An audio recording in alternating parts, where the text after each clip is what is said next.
যে নিজের আত্মাটা যেটার সমন্বয়ে আমরা গঠিত। দেখো, আত্মা মা রাযাকাকুম, আত্মাকে কোরবানি করে দেওয়া। কেন হাজির সম্মান অনেক বড়। কিয়ামতের দিন উঠবে তালবিয়া পড়তে পড়তে, লব্বাইক লব্বাইক বলতে বলতে কিয়ামতের দিন কবর থেকে বেরিয়ে। কোরবানির ফলসাফা, ফিলোসফি, প্রথম নম্বর কারণ ছিল যে সুন্নতে ইব্রাহিমীকে জিন্দা করা।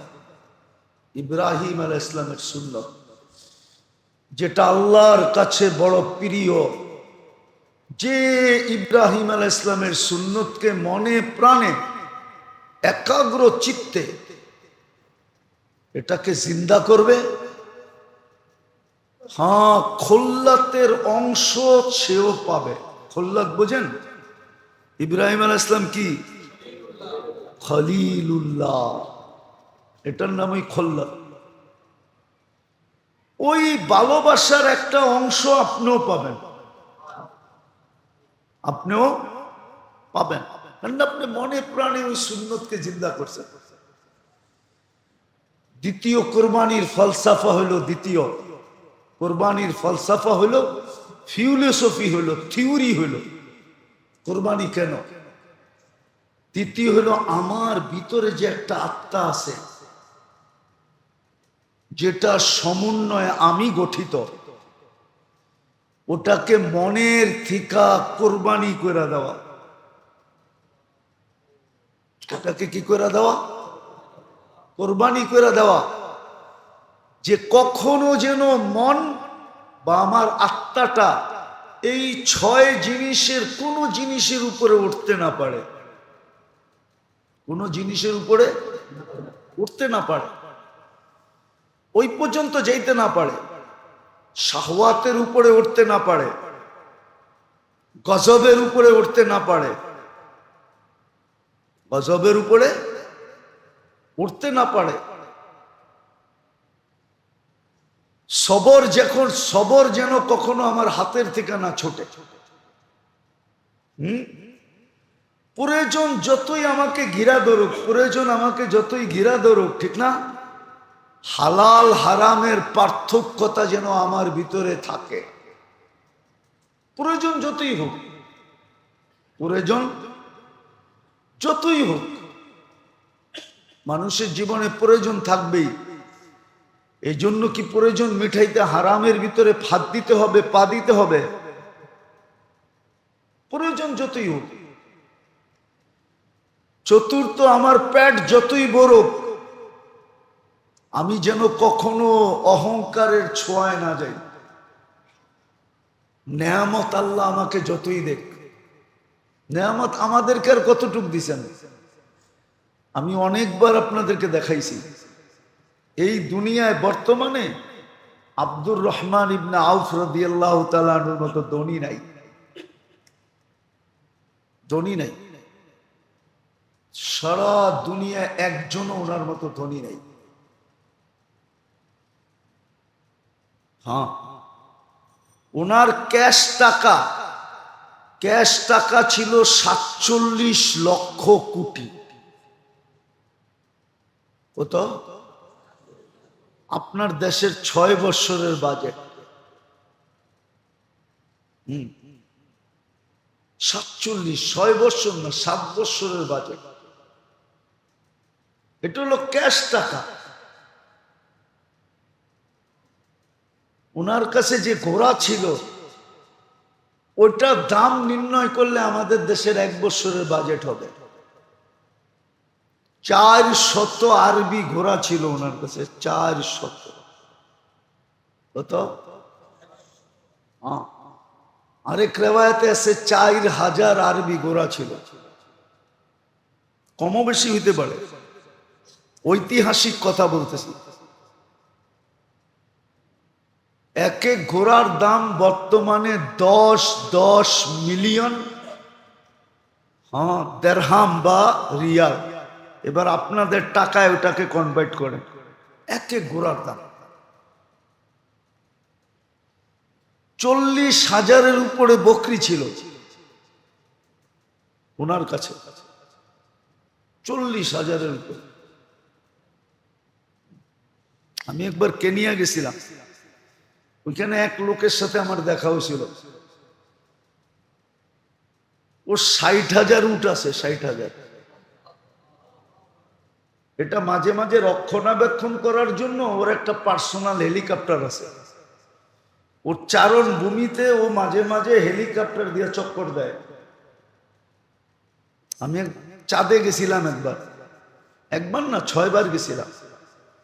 তো চাঁদে এক লোককে আমি চিনি যার 36,000 গরু আছে। একটা গরুর গায়েও গলায় একটা রশি নেই। ওর নিজস্ব চারণ ভূমি আছে, 36,000 গরু। আর কেনিয়ায় দেখছিলাম 60,000 উট। ওর পার্সোনাল হেলিকপ্টার আছে। তো আব্দুর রহমান ইবনে আউফ রাদিয়াল্লাহু তাআলা আনহুর 40,000 বকরি ছিল। সবগুলা মিলাইলে আমার কথা সত্য হবে, সারা দুনিয়া ওনার মতো ধনী নাই। কিন্তু উনি অহংকারী ছিলেন না। 10 জনের একজন, আশারায়ে মুবাশশারার একজন। তো কোরবানির দ্বিতীয় থিওরি হলো যে নিজের আত্মাটা যেটার সমন্বয়ে আমরা গঠিত। দেখো আত্মা মা রাযাকাকুম, আত্মাকে কোরবানি করে দেওয়া, যেন আত্মা এই 6 জিনিসের স্পর্শে না আসতে পারে, 6 জিনিসের উপরে কখনো না ওঠে, আত্মা যেন না ওঠে, এই জন্য কোরবানি করা। আর যারা আসলি মনের থেকে করে, আসলি হাজি যদি হাজি হয় না, হাজি যদি হাজি হয়, তাইলে কিন্তু হাজি হওয়ার প্রথম নিদর্শনটা ও নিজের হাতে লাগায়। মনে হয় আপনি বোঝেন না কি? ওর গায়ে ও নিজের হাতে নিদর্শনটা লাগায়। এহরাম হইল কাফন। কি হাজি নিজের ইচ্ছায় নিজের গায়ে লাগায়। তারপরেও যদি হজ করে বাড়িতে ফিরে আসে তো মৌত পর্যন্ত মৃত্যু ব্যক্তির মতো থাকে। কি মৃত্যু ব্যক্তির মতো, লড়াচড়াহীন। তখন আর বাংলা এই শব্দটা আসে না যে তুই হাজি হয়ে আসছ না। ওই শব্দটা বললাম না, আপনারা জানেন ওই শব্দটা, আমার মুখ দিয়ে বলা শোভনীয় না। তাইলে বাংলায় মানুষ এই কথাটা বলতো না, তুই হাজি হয়ে আসছস না এইটা হয়ে আসছস। তাইলে ওই শব্দটা বাংলায় হাজিদের জন্য বলতেন না। সে কিন্তু নিদর্শনটা নিজের হাতে পড়ছে, ঠিক না? কোনটা? কাফন। সে নিজের হাতে পড়ছে। সে আল্লাহকেও দেখাইছে, দুনিয়াওকে দেখাইছে, আমি মুর্দা, আমি 2 কাপড় পরে নিছি। আর হাজি যখন মারা যায় না, তো তাকে এই 2 কাপড়ই দেওয়া হয়।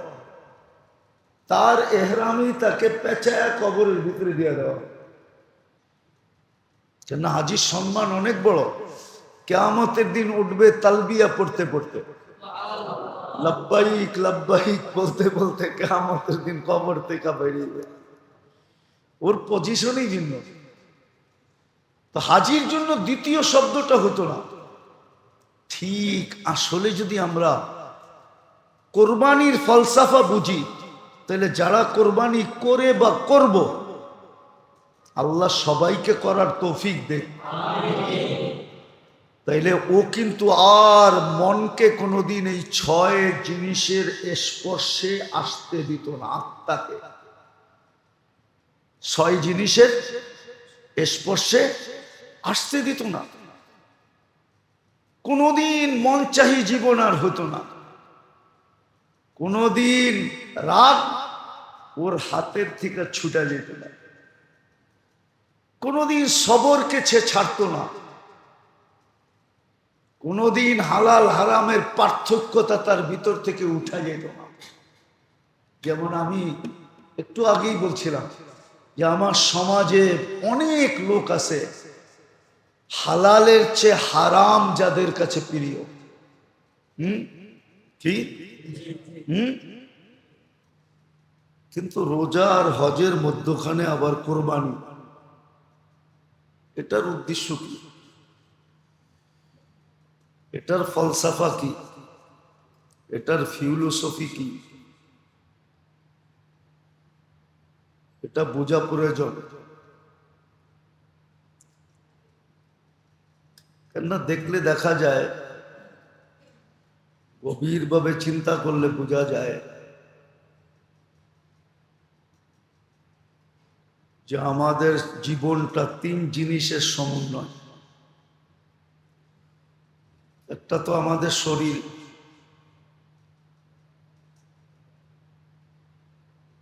দ্বিতীয় হলো আমাদের হায়াত,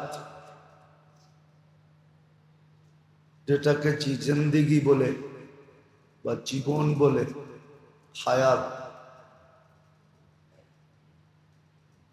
এর মধ্যখানে আরেকটা জিনিস আছে, মিম্মা রাযাকনাহুম। আল্লাহ আমাদেরকে যতটুকু দিছেন, আর্থিক সচ্ছলতা, সয় সম্পদ, ধন দৌলত, টাকা পয়সা, এই তিন জিনিসের সমন্বয়ে আমাদের জীবনটা। একটা হলো আমাদের দেহটা, আরেকটা হলো আমাদের জীবনটা, আরেকটা হলো মিম্মা রাযাকনা, যতটুকু সয় সম্পদ দিছেন, ধন দৌলত দিছেন, যতটুকু সয় সম্পদ, যতটুকু ধন দৌলত আল্লাহ আমাদেরকে দিছেন, এই তিন জিনিসের সমন্বয় হলো আমাদের এই দুনিয়ার ছোট জীবনটা।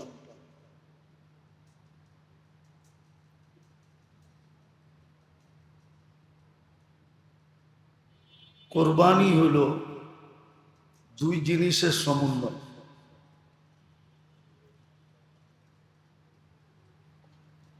একটা হলো শর্টে এতটুকুই বলা যায়,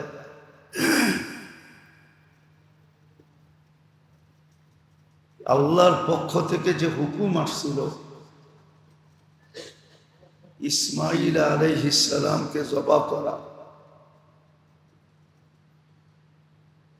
ওই হুকুমকে, ওই সুন্নতকে, কেননা মা বাবার কাছে নিজের জীবনের চেয়ে সন্তানের জীবন দামি হয়। কেননা সন্তান যখন চলে আসে, সন্তান যখন দুনিয়াতে আসে, এটা চিরসত্য। মা বাবা নিজের সব কিছু বিসর্জন দিয়া সন্তানকে মানুষ করতে চায়, বড় করতে চায়, যা তার ভিতরে আছে তার চেয়ে বেশি উন্নত করতে চায়। মা বাবা বিলীন হইতে থাকে, সন্তান আস্তে আস্তে আস্তে বড় হতে থাকে। একদিন মা বাবা মাটির সাথে মিশা যায়, সন্তানের অস্তিত্ব টিকা থাকে। তো সুন্নতে ইব্রাহিমী এর বিপরীত ছিল না। ইসমাইল আলাইহিস সালাতু ওয়াস সালামের সাথে ইব্রাহিম আলাইহিস সালাম মানুষ হিসাবে, বাবা হিসাবে মহব্বতের মাত্রাটা ওইভাবেই বাড়তেছিল।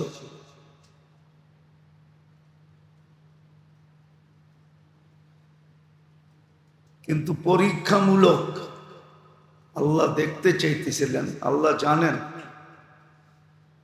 তারপরও দুনিয়ার সামনে একটা উদাহরণ দাঁড় করার জন্য আল্লাহ জানতেন যে সন্তানের সাথে যতই ভালোবাসা হোক, মহব্বত হোক, আল্লাহর মহব্বতের সামনে ইব্রাহিম আলাইহিস সালামের জন্য এটা বড় তুচ্ছ, বড় সামান্য। এটা আল্লাহ জানতেন।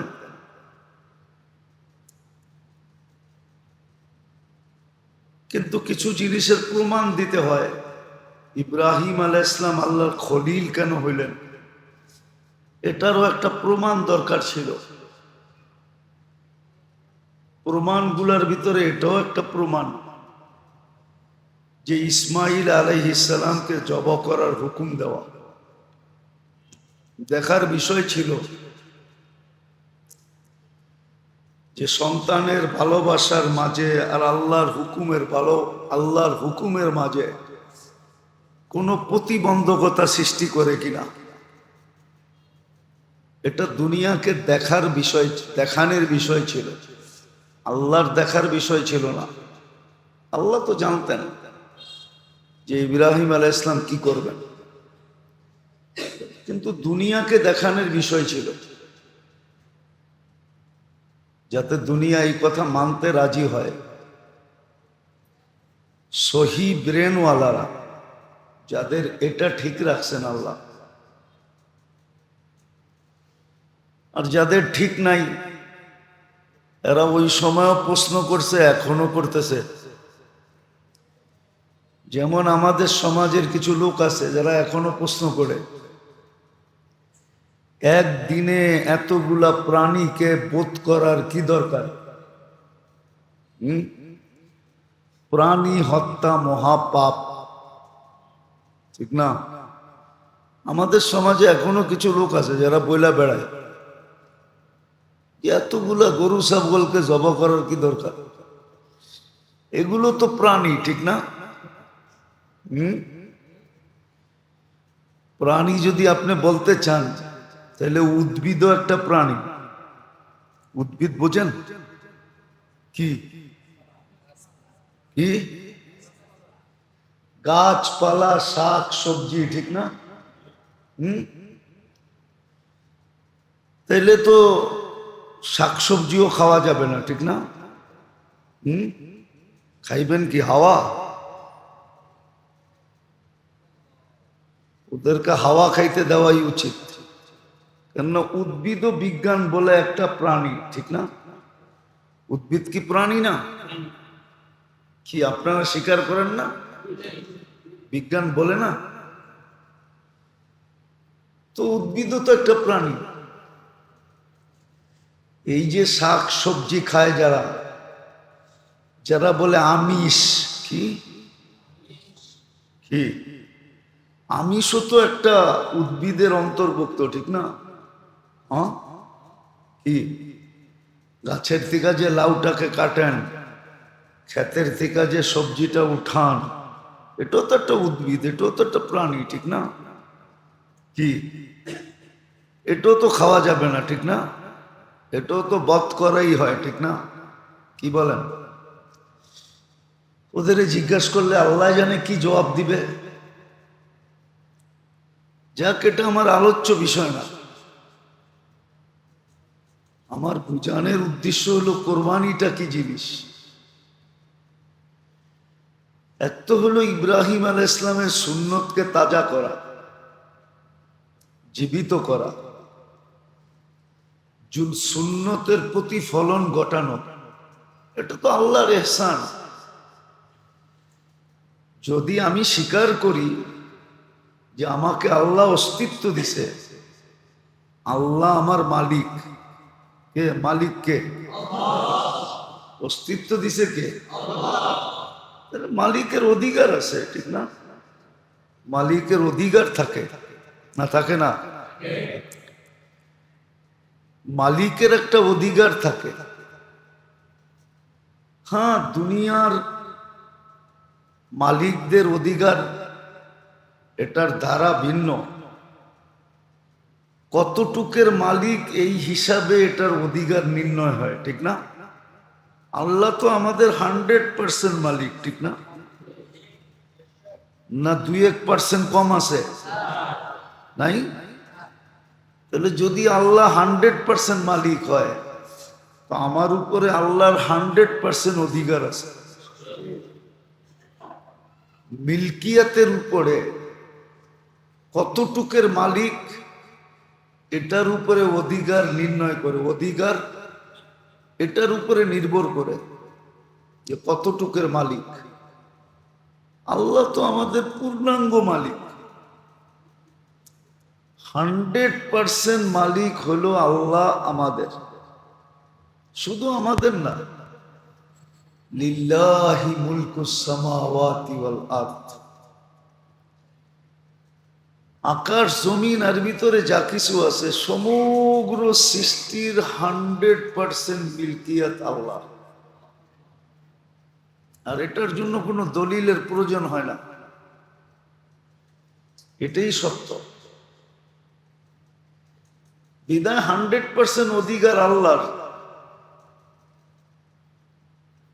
তারপরও আল্লাহর ইহসান, দয়া আর মায়ার বিকাশ। আল্লাহ আমাদেরকে হুকুম ওই হিসাবে দেন নাই যে হিসাবে দেওয়া দরকার ছিল। 100% মালিক হিসাবে যেমন হুকুম দেওয়া দরকার ছিল, এখন হুকুম আল্লাহ আমাদেরকে দেন নাই। যদি দিতেন তাহলে মানুষও সমস্ত প্রাণীর মতো, মানুষও সমস্ত প্রাণীর মতো, সমস্ত সৃষ্টির মতো আল্লাহর হুকুমে বাধ্য হতো। স্বাধীনতা বলতে কিচ্ছু থাকতো না, কিন্তু আল্লাহ আমাদেরকে ইচ্ছা স্বাধীনতা দিয়েছেন। যার কারণেই যারা বলে বা মতবাদ দাঁড় করায়, এরা মতবাদ দাঁড় করাইতে পারতেছে যে এতগুলা প্রাণীকে হত্যা করার দরকারটা কি।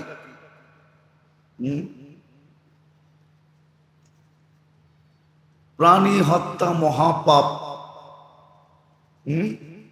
অথচ মানুষ হত্যা মহাপাপ না।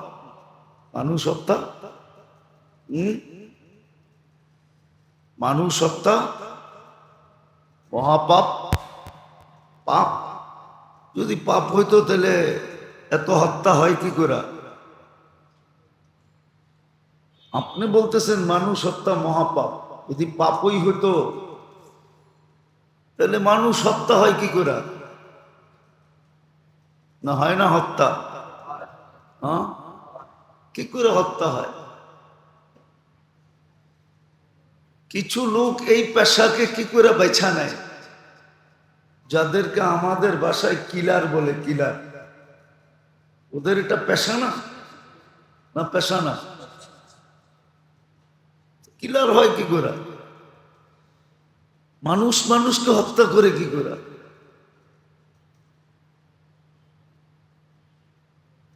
তো যেটা আমি বুঝাইতে চাইতেছি, আল্লাহ করুক বুঝে আসুক যে কোরবানি জিনিসটা কি। আজকে না বুঝার কারণেই, না বুঝার কারণেই এই অবস্থা। হ্যাঁ, যারা বুঝছে তাদের জন্য কোনো সমস্যা নেই, তারা তো চুপে চাপে কামায়া যাইতেছে। কালকে যখন দেখবে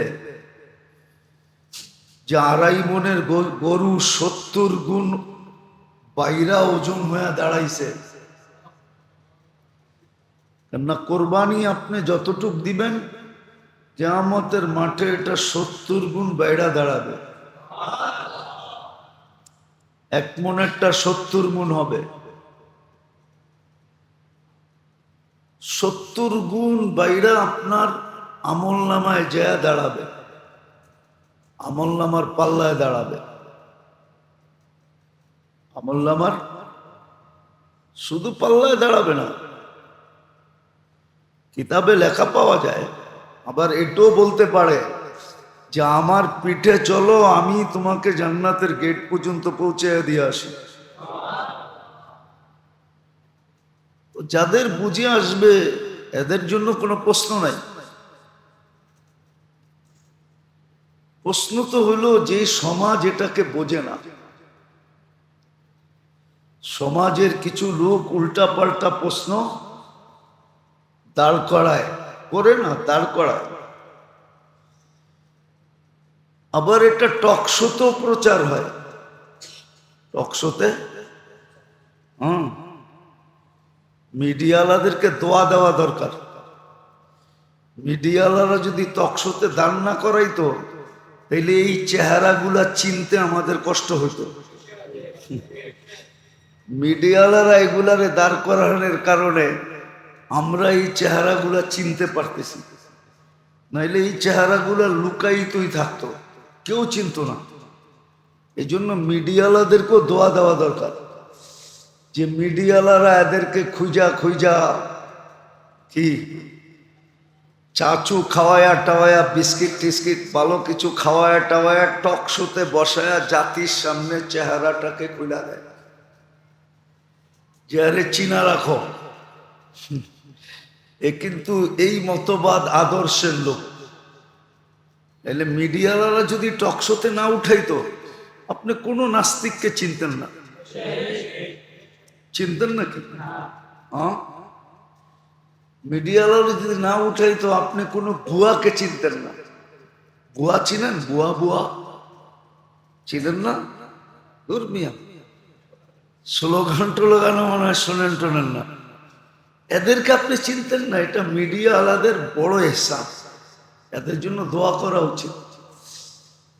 এরা খুঁজা খুঁজা খুঁজা খুঁজা টকশোতে নিয়ে বসায় দেয়, আর জাতির সামনে ও ভাবতেছে ও বড় ফেমাস হইতেছে।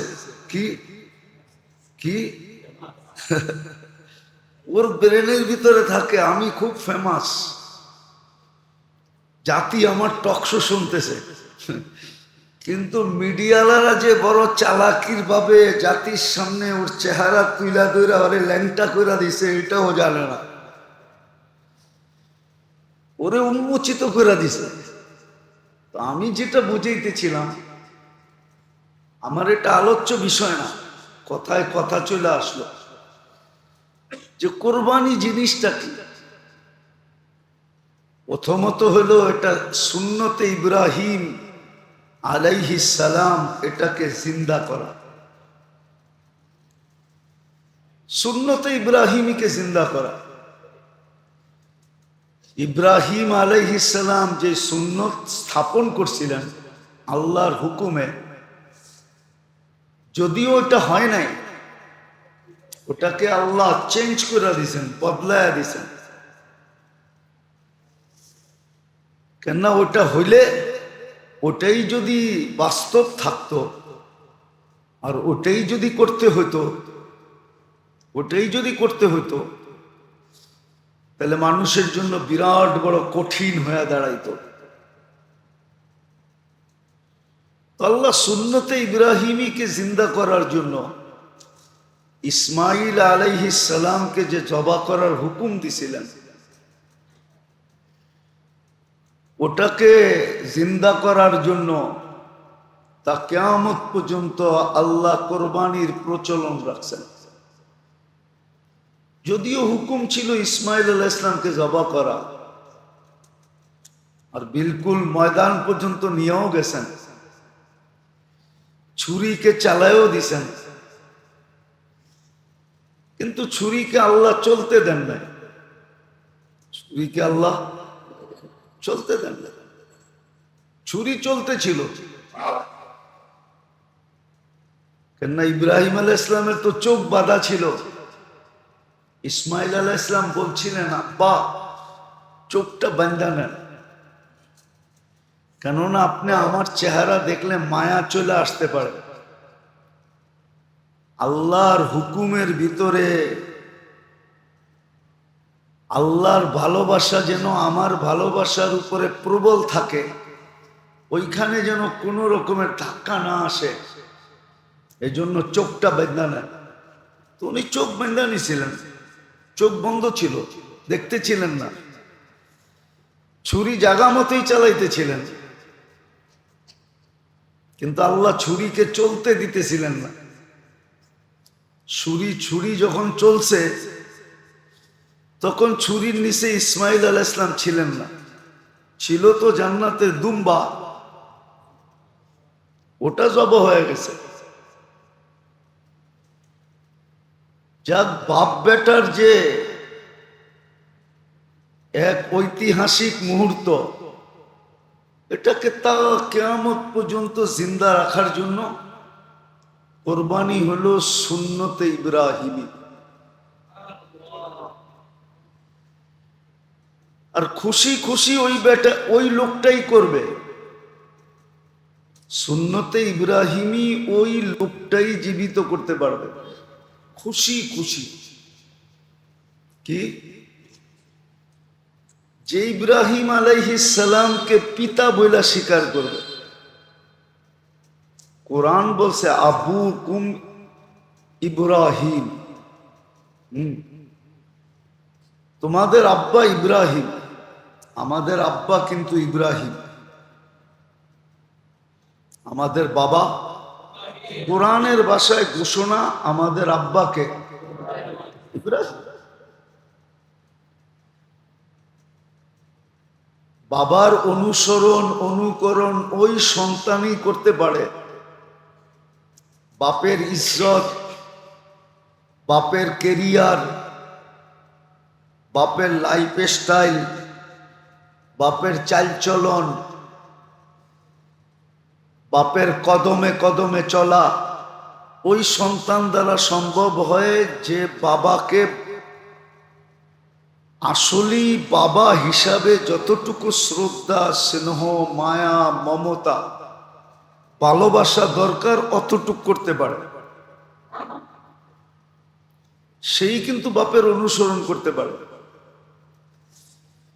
আর যেই ছেলের বাপের সম্বন্ধে কোনো প্রশ্ন থাকে,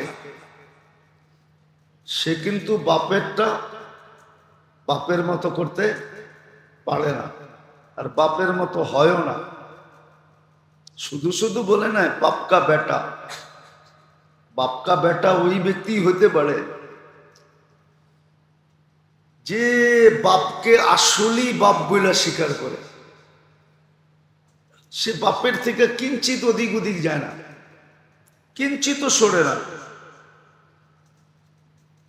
বাপের যতগুলা ভালো গুণ আছে এগুলা সে অক্ষরে অক্ষরে নিজের ভিতরে আনে। তো সুন্নতে ইব্রাহিমী মনের থেকে ওই ব্যক্তি জিন্দা করতে পারবে খুশি খুশি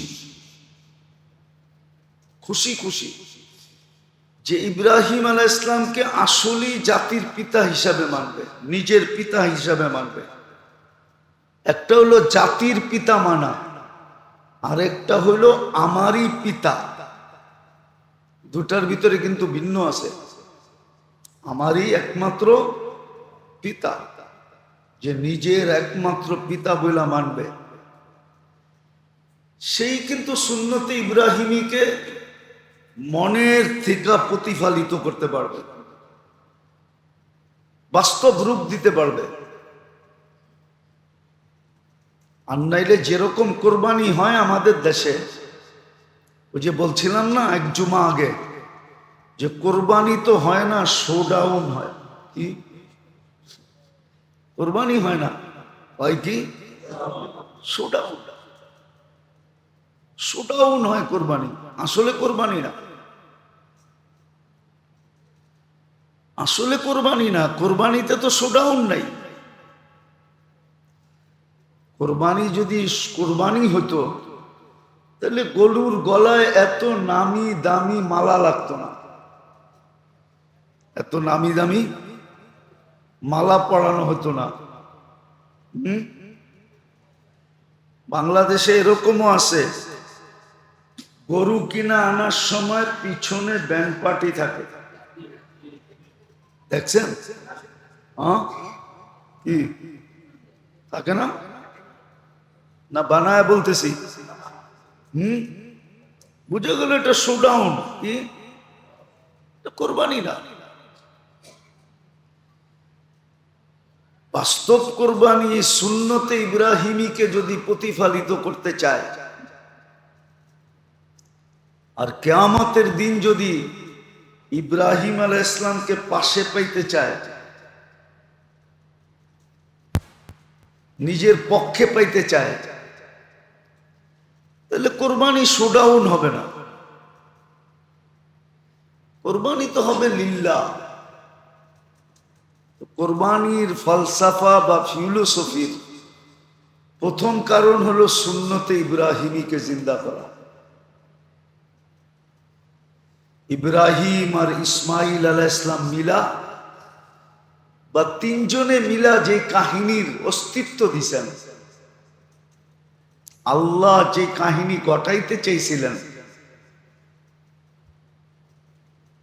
যে সন্তান আর মা বাবার সাথে যে এক ভালোবাসার বন্ধন পরীক্ষামূলক দেখাইতে চাইছিলেন, যে আমি খলিল কেন বানাইলাম।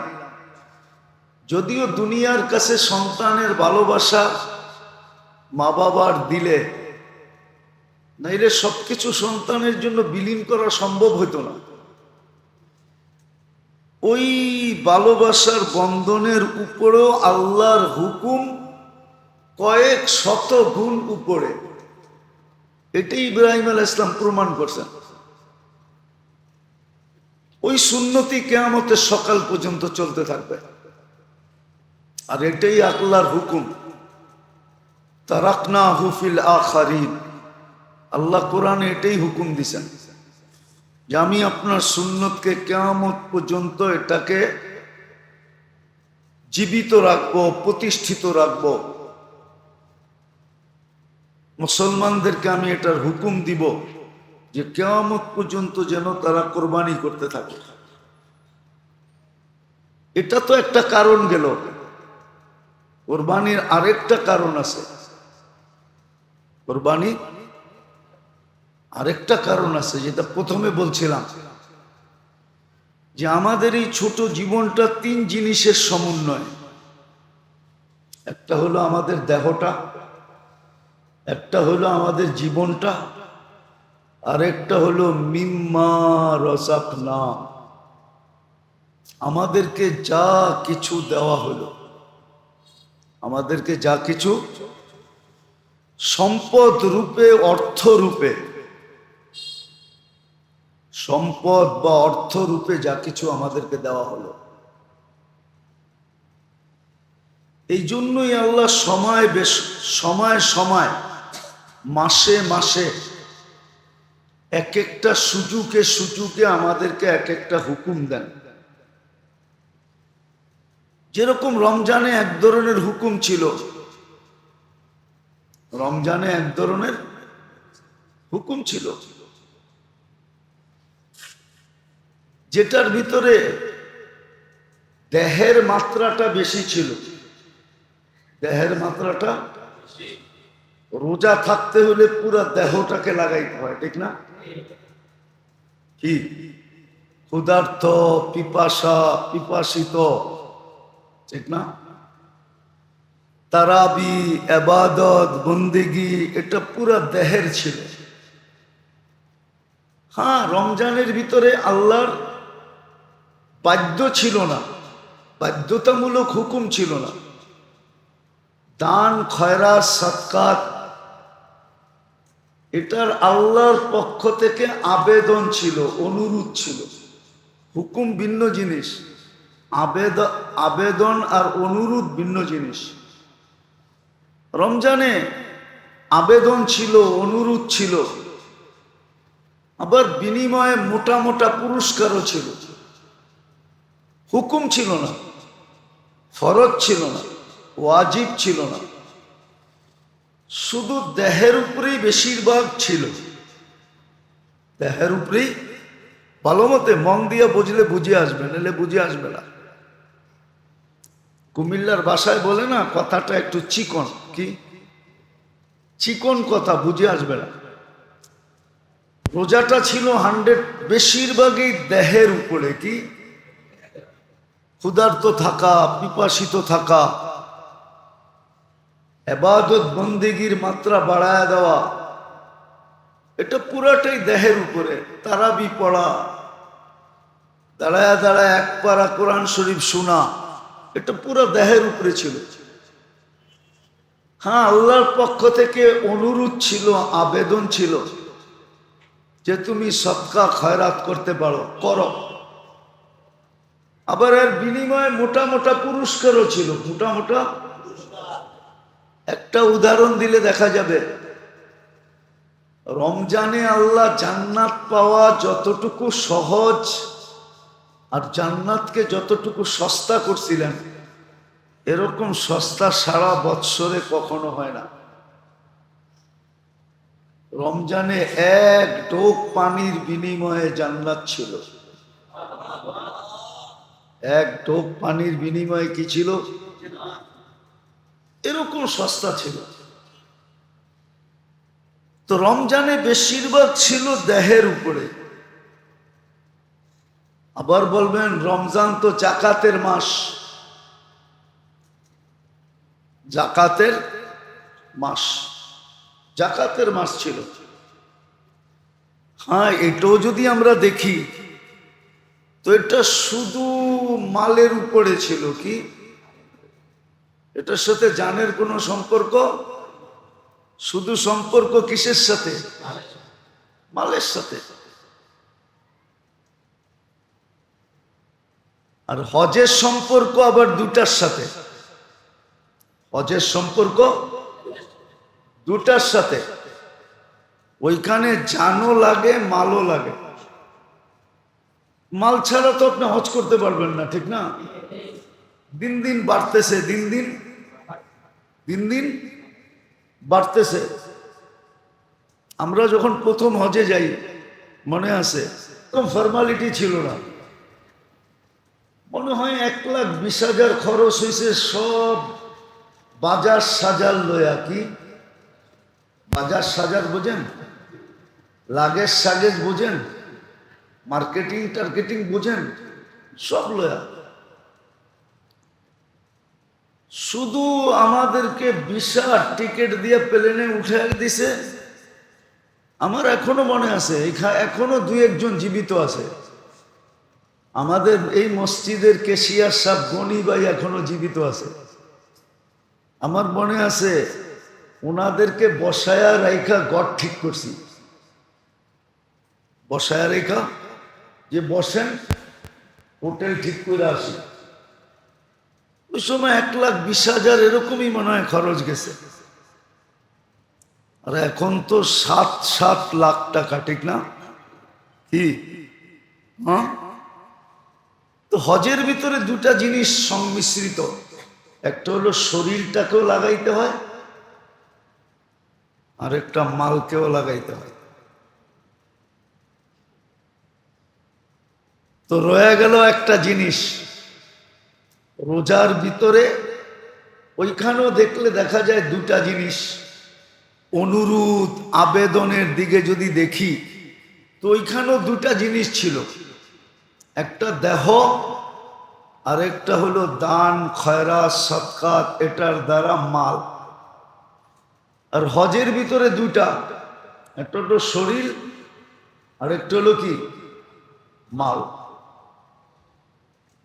এই জন্য হুকুমই দিছেন, বরং হজের ভিতরে শরীরের চেয়ে আগে হলো মাল।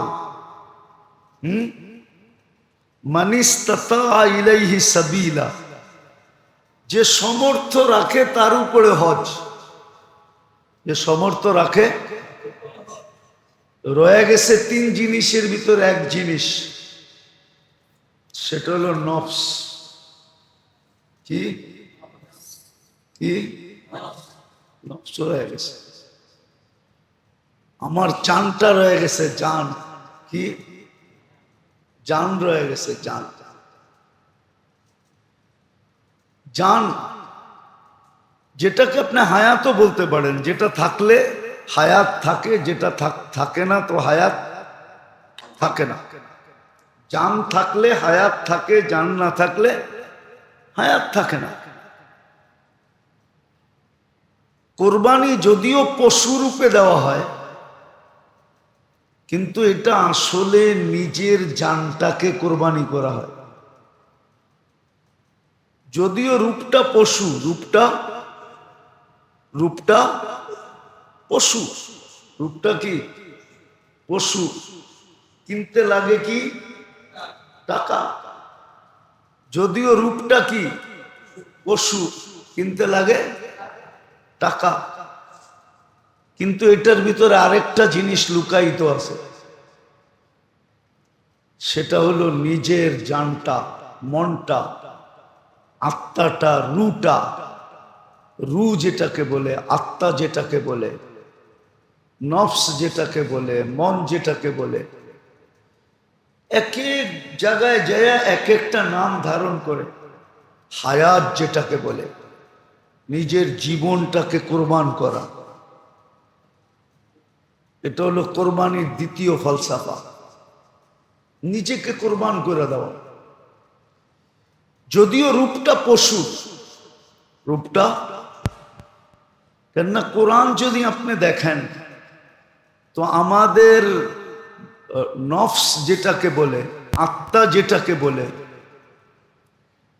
আত্মা যেটাকে বলে কোরআনের শব্দে যদি দেখেন তাহলে এটার আসল রূপটা কিন্তু পশুর রূপই। নাইলে কোরআন কেন বললো ইন্না নফসালা আম্মারা? কোরআন ইঙ্গিত দিছে এটা কিন্তু পশু। এই জন্য কোনো মনীষী লেখছেন আমাদের মন বা রূহ বা নফস বা আত্মা, এটাকে যদি আপনি মন চাহির উপরে উঠান, মন চাহির উপরে, যে মন যা চাইলো আপনি তা করলেন, তো মনীষী লেখছে তারাহু বাহিমা, তোমার মনটা চতুষ্পদ প্রাণীতে রূপান্তরিত হয়ে যাবে। প্রাণী আর তোমার ভিতরে কোনো পার্থক্য থাকবে না। প্রাণী আর তোমার ভিতরে কোনো পার্থক্য, যেমন আমাদের সমাজে আছে কিছু লোক, বললে আবার মিডিয়ায় কথা চলে যাবে, কিন্তু বইলেই ফেলি, ঠিক না? বলমু আবার হিতে বিপরীত হইতে পারে। এটার জন্য আমাকে প্রস্তুত রাখতে হবে, ঠিক না? হইতে পারে হিতে বিপরীত। আমাদের সমাজে আছে কিছু লোক হালাল বক্ষণ করার চেয়ে হারাম বক্ষণে আগ্রহী বেশি, আছে না? একটা দুটা দেখামু, দেখামু। হালাল বক্ষণের চেয়ে হারাম বক্ষণে,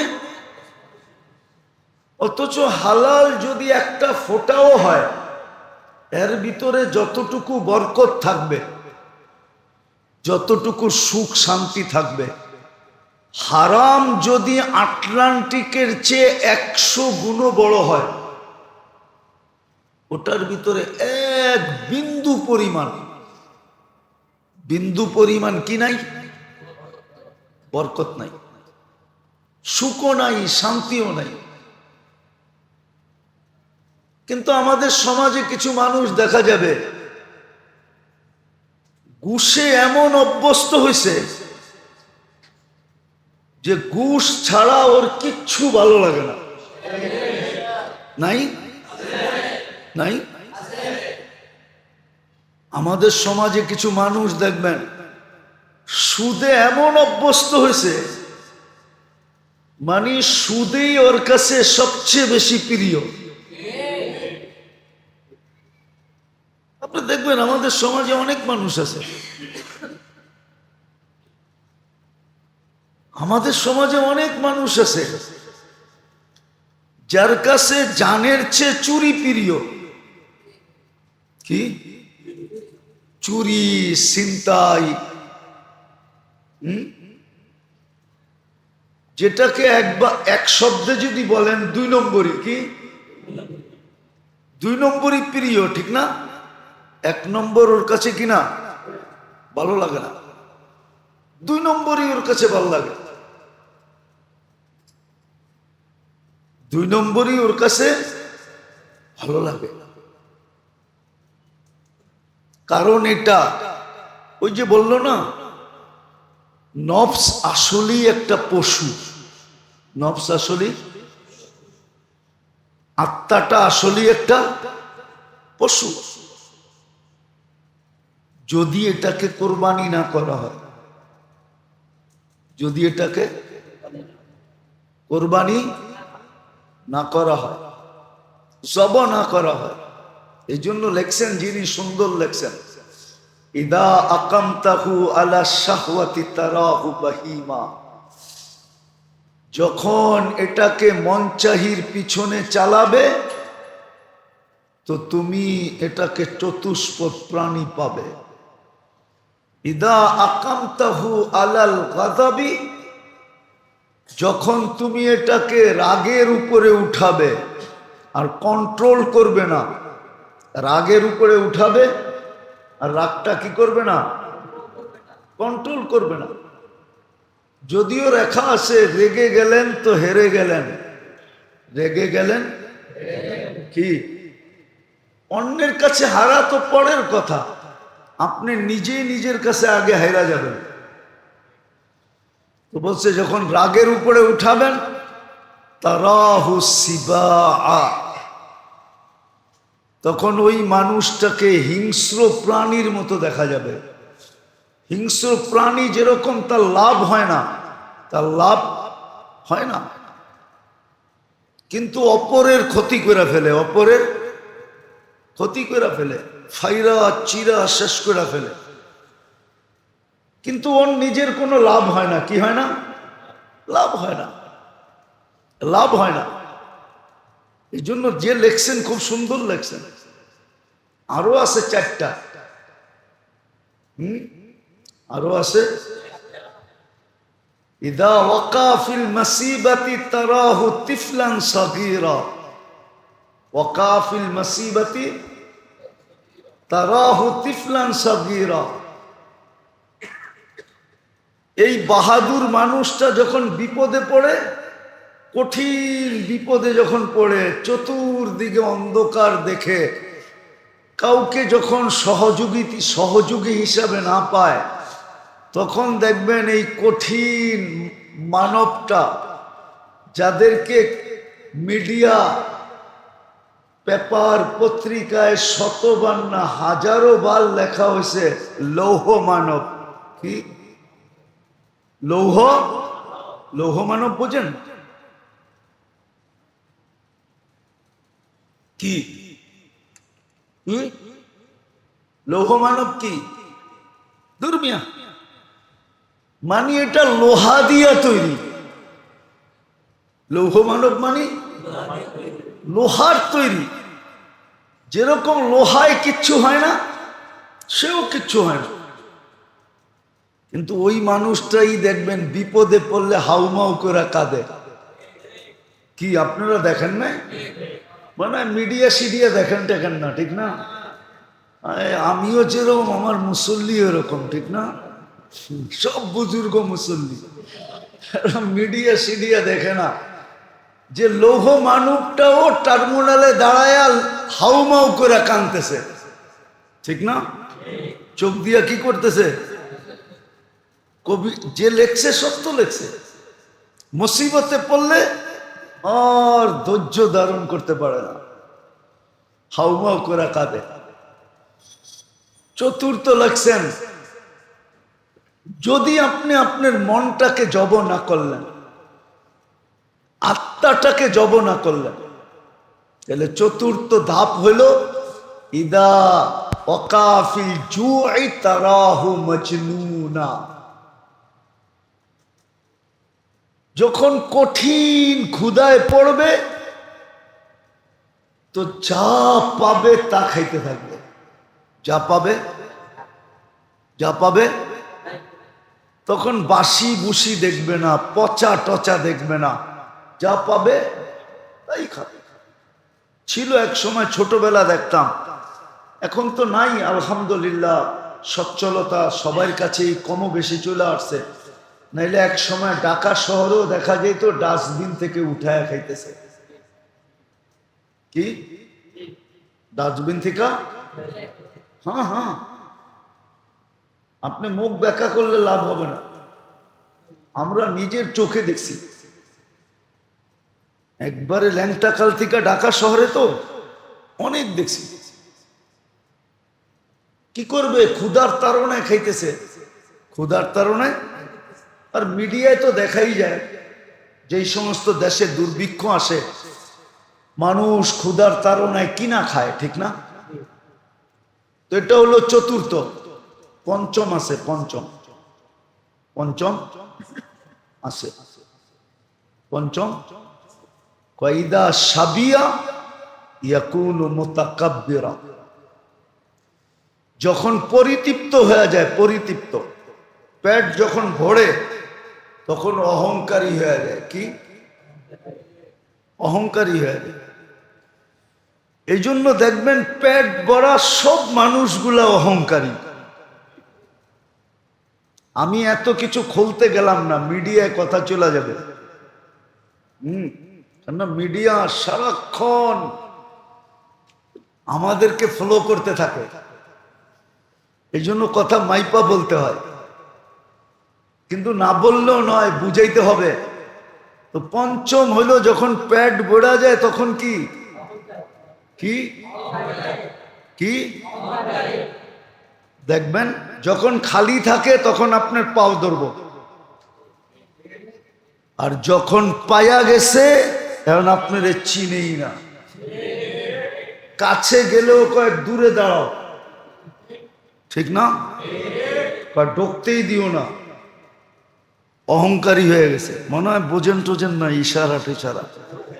হ্যাঁ, এত ফেসবুক বোঝেন, এডি বোঝেন না? যুবক করে কইতেছি, ওরা দিয়ে এত ফেসবুক বোঝে, এত ইন্টারনেট বোঝে, ঠিক না? কি মোবাইলের পোক ওরা, ঠিক না? যে মোবাইল বানাইছে, আইফোন যে বানাইছে, ও চিন্তা করে আগে যদি এই যুবক করে পাইতাম তাহলে আমার আইফোনটারে আরো আপডেট বানাইতে পারতাম। ওরা দিয়ে আমারে ফেল করে ফেলছে। কি জিজ্ঞাসা করে? ওরা মোবাইলের একবারে নারী নক্ষত্র জানে। কিন্তু আমি যেটা বুঝাইতে চাইতেছি ওই ইশারা বুঝতেছে না। তো পেট ভরার আগে একরকম, ঠিক না? আর যখনই পেট ভরতে শুরু করে কি হয়? অহংকারী হয়ে যায়। ভাব কি? ভাব কি? এতদিন সবার কাছে দোয়া চাইছে, ঠিক না? এখন সবাই যায় ওনার কাছে দোয়া চাইতে। হ্যাঁ, আবার দোয়া খালি হাতেও হয় না, খালি হাতে হয় দোয়া। অহংকারী হয়ে যায়। পেট ভরা শুরু হইলেই কি আরেকটা আছে বড় কঠিন, ইদা আগরাকাহু ফি নিয়ামিত তারাহু ফিরআউনা, যখন আল্লাহ নিয়ামত দিতে শুরু করে বা নিয়ামত পায়া যায় তখন ঠিক ফেরাউনকে ফেল করে দাঁড়ায় যায়। ফেরাউনও ফেল, ফেরাউনও ফেল। আপনাদের জানার জন্য বলতেছি, ফেরাউন সারা দিন আনা রব্বুকুমুল আলা বলতো, ঠিক না? আর সারা রাত্র যায়া বলতো আল্লাহ আনতাল আলা, আপনি বড়।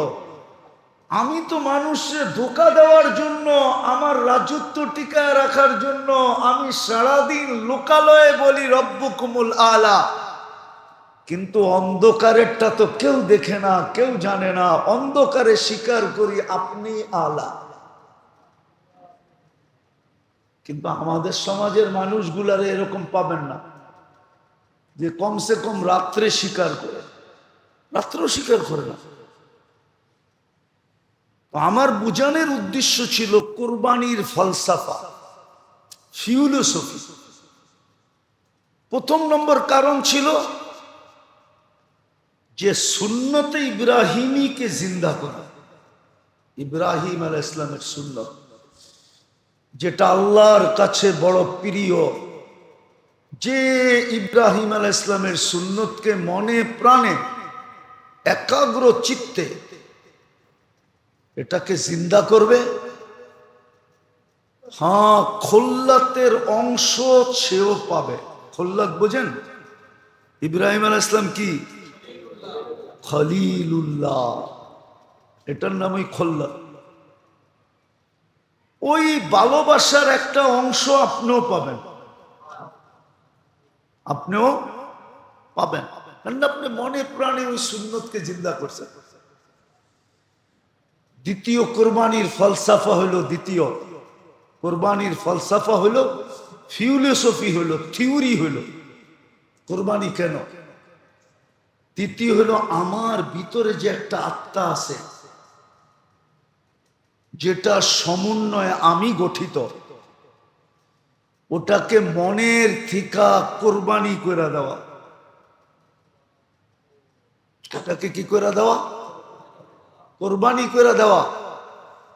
যে কখনো যেন মন বা আমার আত্মাটা এই ছয় জিনিসের কোনো জিনিসের উপরে উঠতে না পারে, কোনো জিনিসের উপরে উঠতে না পারে, ওই পর্যন্ত যাইতে না পারে, শাহওয়াতের উপরে উঠতে না পারে, গজবের উপরে উঠতে না পারে, গজবের উপরে উঠতে না পারে। সবর যেন কখনো আমার হাতের থেকে না ছোটে। প্রয়োজন যতই আমাকে ঘিরা ধরুক, প্রয়োজন আমাকে যতই ঘিরা ধরুক, ঠিক না, হালাল হারামের পার্থক্যতা যেন আমার ভিতরে থাকে।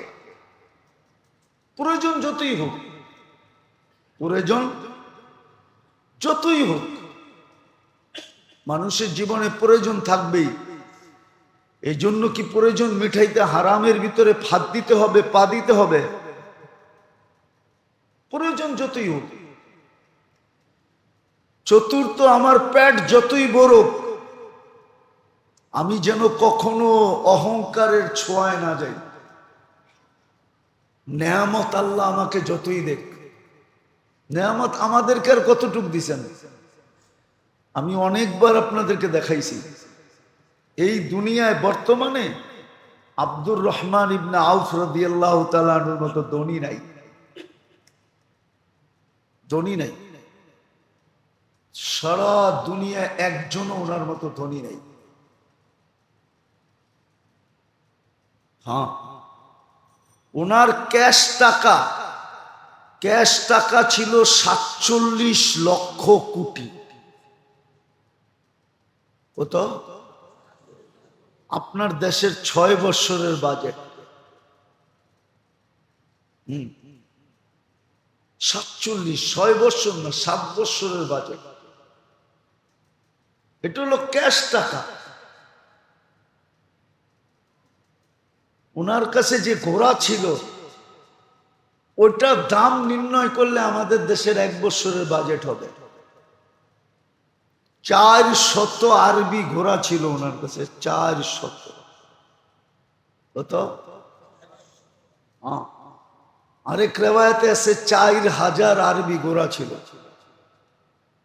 কমও বেশি হইতে পারে, ঐতিহাসিক কথা বলতেছি। এক এক ঘোড়ার দাম বর্তমানে 10 মিলিয়ন দেরহাম বা রিয়াল। এবার আপনাদের টাকায় ওটাকে কনভার্ট করে, এক এক ঘোড়ার দাম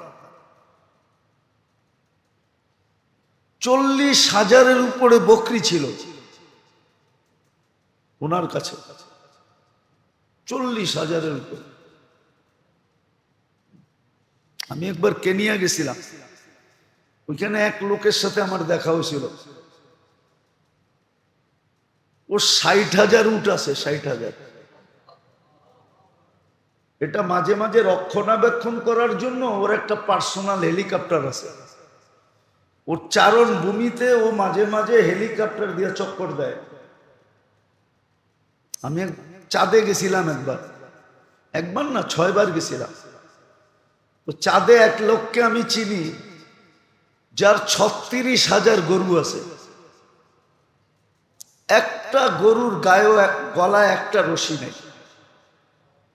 ওর নিজস্ব চারণ ভূমি আছে। 36,000 গরু, আর কেনিয়ায় দেখছিলাম 60,000 উট। ওর পার্সোনাল হেলিকপ্টার আছে। তো আব্দুর রহমান ইবনে আউফ রাদিয়াল্লাহু তাআলা আনহুর 40,000 বকরি ছিল। সবগুলা মিলাইলে আমার কথা সত্য হবে, সারা দুনিয়া ওনার মতো ধনী নাই। কিন্তু উনি অহংকারী ছিলেন না। 10 জনের একজন, আশারায়ে মুবাশশারার একজন। তো কোরবানির দ্বিতীয় থিওরি হলো যে নিজের আত্মাটা যেটার সমন্বয়ে আমরা গঠিত, দেখো আত্মা মা রাযাকাকুম, আত্মাকে কোরবানি করে দেওয়া, যেন আত্মা এই 6 জিনিসের স্পর্শে না আসতে পারে, 6 জিনিসের উপরে কখনো না ওঠে, আত্মা যেন না ওঠে, এই জন্য কোরবানি করা। আর যারা আসলেই মনের থেকে করে, আসলেই হাজি যদি হাজি হয় না, হাজি যদি হাজি হয়, তাইলে কিন্তু হাজি হওয়ার প্রথম নিদর্শনটা ও নিজের হাতে লাগায়। মনে হয় আপনি বোঝেন না কি, ওর গায়ে ও নিজের হাতে নিদর্শনটা লাগায়। এহরাম হইল কাফন, কি হাজি নিজের ইচ্ছায় নিজের গায়ে লাগায়। তারপরেও যদি হজ করে বাড়িতে ফিরে আসে তো মৌত পর্যন্ত মৃত্যু ব্যক্তির মতো থাকে। কি মৃত্যু ব্যক্তির মতো, লড়াচড়াহীন। তখন আর বাংলা এই শব্দটা আসে না যে তুই হাজি হয়ে আসছ না, ওই শব্দটা বললাম না, আপনারা জানেন ওই শব্দটা, আমার মুখ দিয়ে বলা শোভনীয় না। তাইলে বাংলায় মানুষ এই কথাটা বলতো না, তুই হাজি হয়ে আসছস না এইটা হয়ে আসছস।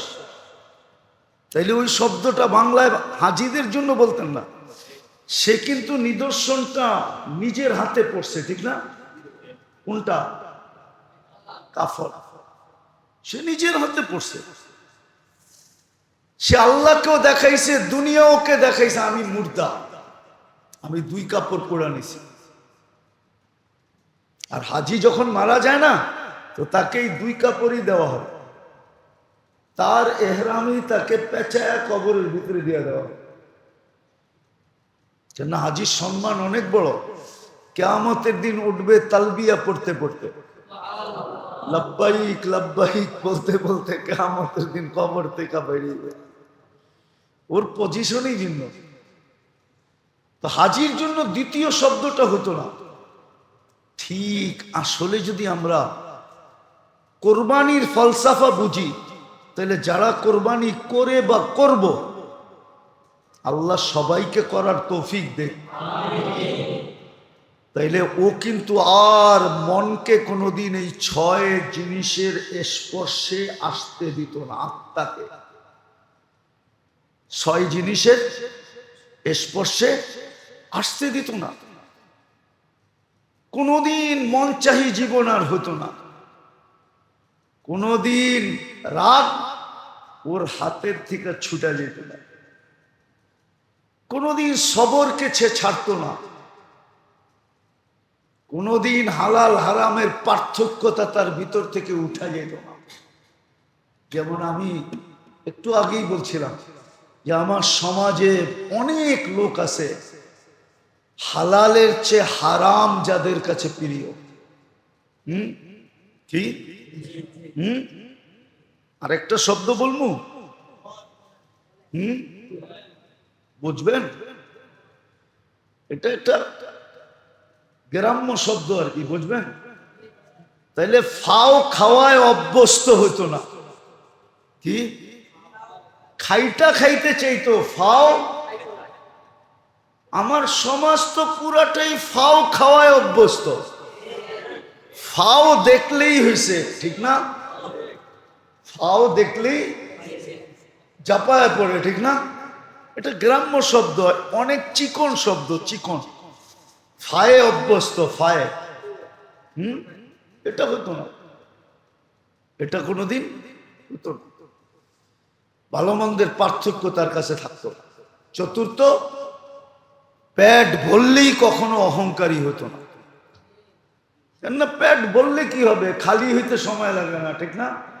কি ফুড পয়জন হইতে, কিন্তু ভালো খাওয়াই কিন্তু ফুড পয়জন হয়, এটা মনে রেখেন। দাওয়াতের খাওয়া খাইলেই মনে হয় বোঝেন না, হ্যাঁ না মিয়া, ভালো খাওয়া খাইলেই কি হয় আপনি শুনবেন না, শাক ভাত খাইয়া কোনোদিন ফুড পয়জন হয়েছে। গ্রাম্য সাধারণ খায়া ডাল ভাত খায়া ফুড পয়জন হয়েছে, আপনি শুনবেন না। ফুড পয়জন হবে নামি দামি হোটেলে খাইলে, বড় বড় বিয়ার দাওয়াত খাইলে। কেননা ফুড পয়জন হইয়া ডায়রিয়া হইতে সময় লাগে না, ঠিক না? লাগে, হ্যাঁ সময় লাগে। হ্যাঁ, কলা পাতার উপরে ঘুমাইতেও সময় লাগে না, ঠিক না? হ্যাঁ, এই জন্য পেট বললেও অহংকারী কোনোদিন হবে না, যদি আত্মাকে কোরবানি করতে পারে। আর নেয়ামত যতই আল্লাহ দেখ, হ্যাঁ, ও কোনোদিন ফেরাউন হবে না। ওরে যদি জিজ্ঞাসা করে এত তোমার কাছে, তো একটা শব্দ বলবে, যালিকা মিন ফাদলিল্লাহ। যালিকা মিন, এটা আল্লাহর দান, কি আমার না। কার? কার? আল্লাহর দান। ও ফেরাউন হবে না, ও বলবে যালিকা ফাদলুল্লাহ, এটা আল্লাহর। আবার বলবে যালিকা মিন ইনদিল্লাহ। যেমন মারিয়াম আলাইহিস সালামকে জিজ্ঞাসা করছে, মারিয়াম এই ফলের সিজন তো না, তোর কাছে আনসিজনের ফল দিয়া টুকরি বড়া, কামড়া বড়া, কত্তিকা? তো মারিয়াম আলাইহিস সালাম জবাব ছিল, যালিকা মিন ইনদিল্লাহ, এটা আল্লাহ দিছে, আল্লাহ পাঠাইছে। তখন বড় লোক হইলে কি হবে না, ফেরাউন হবে না। এই জন্য দ্বিতীয় কোরবানির থিওরি ছিল, ফলসাফা ছিল, যে কোরবানির অর্থ হলো নিজের আত্মাকে, যদিও পশু জব করা হয় কিন্তু পশু রূপে নিজের আত্মাটাকে জব করা। কতটুক আল্লাহ আমাদেরকে বুঝার তৌফিক দান করেন। আগামী জুমাগুলাতে যদি বাইচা থাকি তাইলে আরো ইনশাআল্লাহ খোলা হবে। দোয়া করেন আল্লাহ সুস্থতার সাথে বাঁচায় রাখুক। আমি মতো দেখা যায় আসতে কইতেছেন।